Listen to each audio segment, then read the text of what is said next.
আছেন বাংলাদেশ জামায়াত ইসলামী নারায়ণগঞ্জ জেলা কেন্দ্রীয় সেক্রেটারি আমাদের পন্থী অন্যতম জনতা অধ্যাপক মাসুদুর রহমান গ্যাস এই পর্যায়ে বক্তব্য নিয়ে এসছেন অধ্যাপক মাসুদুর রহমান গ্যাস ভাই।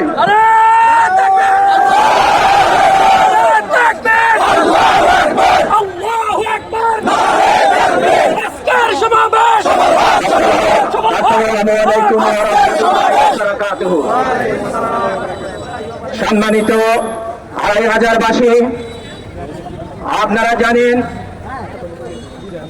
২০২৪ সালের জুলাই আন্দোলনে বৈষম্য বিরোধী আন্দোলনের মাধ্যমে বাংলাদেশে একটি সরকার প্রতিষ্ঠিত হয়েছে।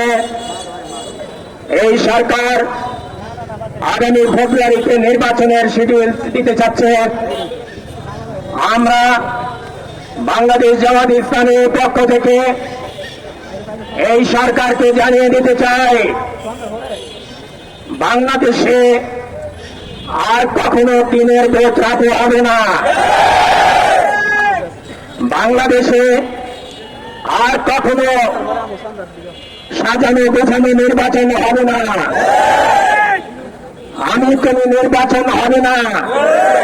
জনগণের ভোট জনগণ দিয়ে এদেশের জনপ্রতিনিধি নির্বাচন করবে। এজন্য এই দেশে লেভেল প্লেইং ফিল্ড তৈরি করতে হবে। সম্মানিত ভাইয়েরা আমার, আপনারা জানেন জামায়াত ইসলামী বাংলাদেশ ঘোষণা করেছে জুলাই সনদের ভিত্তিতে নির্বাচন হবে। এই দেশের ফ্যাসিস্ট সরকার শেখ হাসিনার সরকার চলে গেছে। আমরা এই দেশে আর কোন ফ্যাসিস্ট নতুন করে তৈরি হোক এই দেশের জনগণ তা চায় না। এজন্য এই বাংলাদেশ জামায়াত ইসলামের দাবি হচ্ছে পিআর পদ্ধতিতে আমরা নির্বাচন চাই। পিআর পদ্ধতিতে নির্বাচন দিতে হবে। অন্য কোন মানে নির্বাচন এদেশের জনগণ মানবে না। সম্মানিত ভাইয়েরা আমার, পিআর পদ্ধতিতে নির্বাচন হলে প্রত্যেক ভোটের মূল্যায়ন থাকে।